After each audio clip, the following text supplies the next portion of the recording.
Good morning. My name's Jim Bello. These are my nicknames. uh, I'm here in upstate New York in March now instead of February, and at least it's not 2 below zero, which is nice because it's 2 above zero. So those 2 skinny little degrees make a big difference. I do these videos because I facilitate from my book, Quantum Reggae, Message from Bob. And what I want to talk about today is symbolism, Islamic symbolism. This is a prayer rug from Mecca. And what I'd like you to do is take a look at it and see if the symbolism means anything to you. And what spiritual work is about is the transformation of perceptions. And so if this doesn't make much sense to you, what I'd like to do is explain what I was able to get from it and how to see it, and then you can see it from a different perception, hopefully by the end of the video, which won't be very long. But my connection to Islam came out of my spiritual work. For a long time I was in the Gurdjieff work, and Gurdjieff, Gurdgieff. I should have a little card for that. It's such a big part of my life. But when I was involved in that, I did a lot of prayer work with a form of prayer called zikr. And that's a form of prayer using breath and sound. So take a moment just to see, can you make any sense of this? Because it really is a masterful depiction of the oneness, both space and time and the oneness. And we shall see how that is in just a minute. So to give you a little bit more time to look at it without the information, let's do the invocation that comes usually with a zikr. So just relax a little. Try to get into a bit of a meditative mode if you can.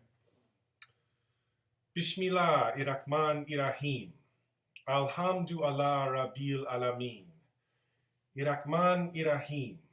Alakayu Medadeen. Iyaka nabudu wa iyaka nasta'in. Idi nezarata mustaqim.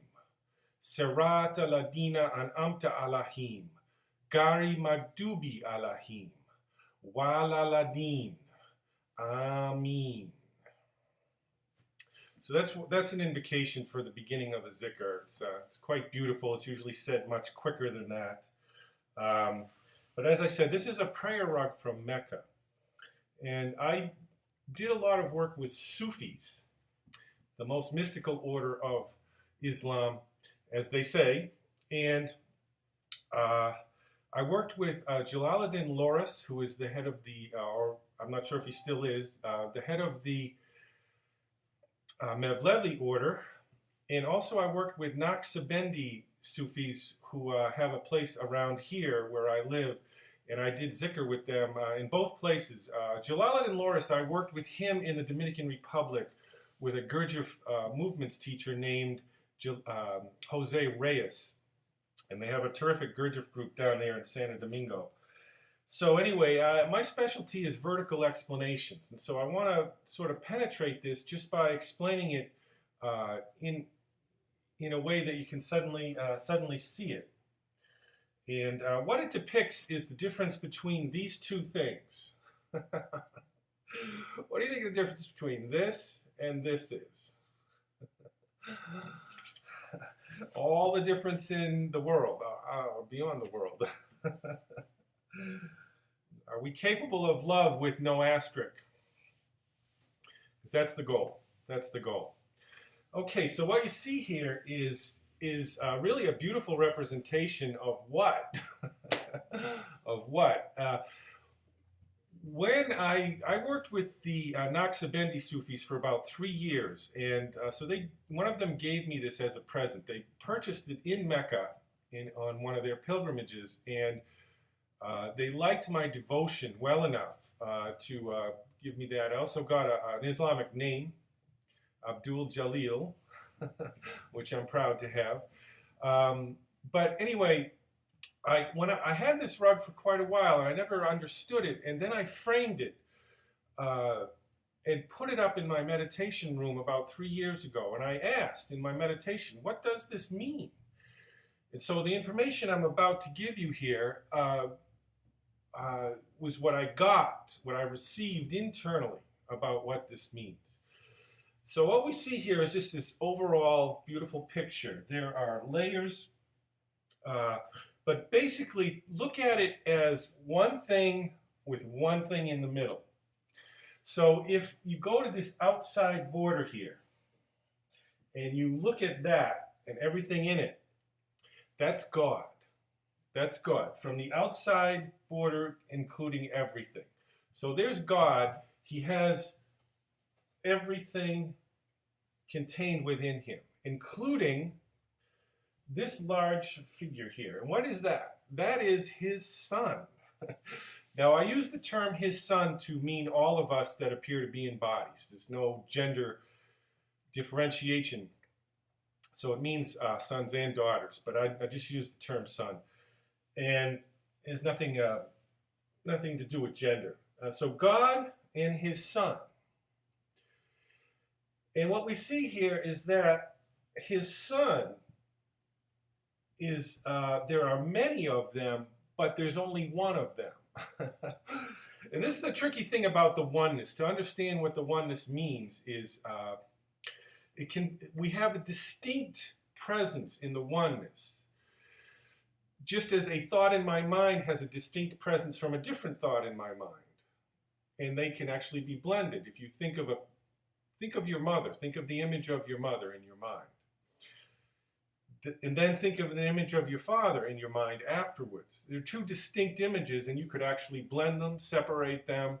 So God created us actually equal to him. We have all the same power that he has. But now if you look at this, so that's what this is. This large figure is his son, which is you and me, multiplied here, multiplied.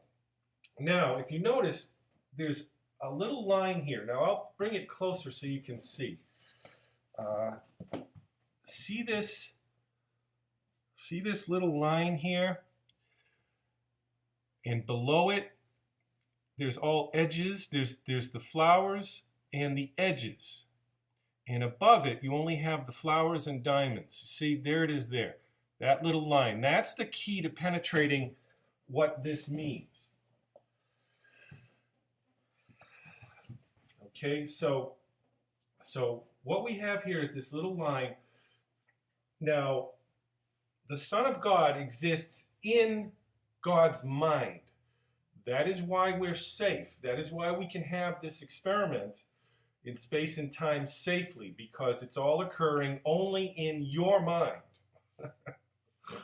Remember, I'm just a player on your stage. You called me in to tell you the things I speak about.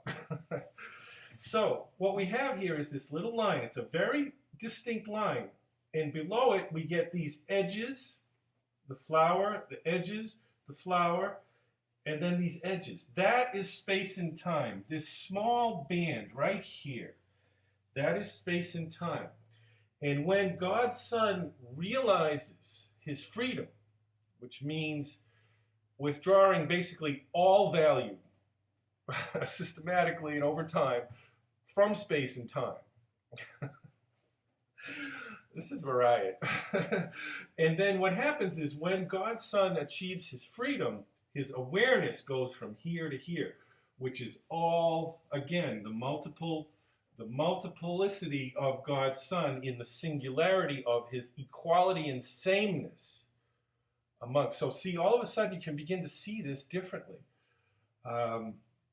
See the beauty of it. We have God, his Son, and his Son dwelling both in eternity. That's what this is here. That's what this area is here. Eternity. And below here we have space and time. This is where you and I dwell. Our awareness dwells in space and time. And when we start to forgive, we can break through this little barrier here up into this region. So all of God's children have access to both. You see? And so it's a beautiful, this is an extremely beautiful representation of the oneness in visual form, and that's not easy to achieve. So my strong recommendation is to begin forgiving and go visit the Taj Mahal. And when you get to India and you look at the traffic, you're going to have some things to forgive.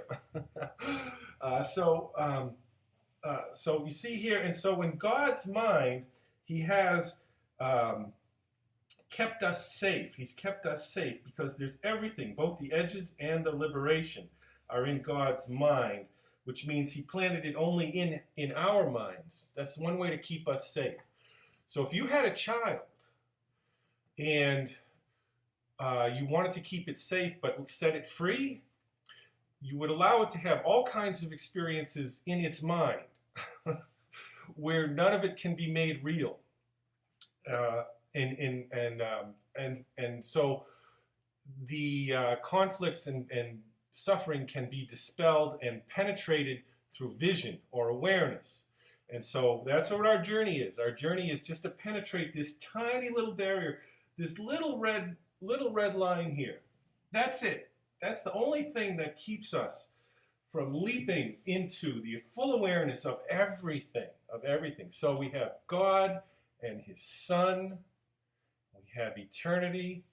We have a small band for space and time. And then everything is contained within that. It's really, really beautiful. Really a beautiful thing, isn't it? If you see it this way now, it comforts me. That's why I framed it. I just love it. I didn't know why I loved it until I framed it and asked for the information, which came internally. And that's something that's accessible to all of us all the time. And so that's today's 10-minute talk at 12:07. So thank you very much. I appreciate having a chance to talk about this. It's been a long time I've been wanting to explain this, and this is the opportunity. So one love, everyone. This is the goal. There's the goal, and it's very accessible. Thank you all very much. It's been a pleasure.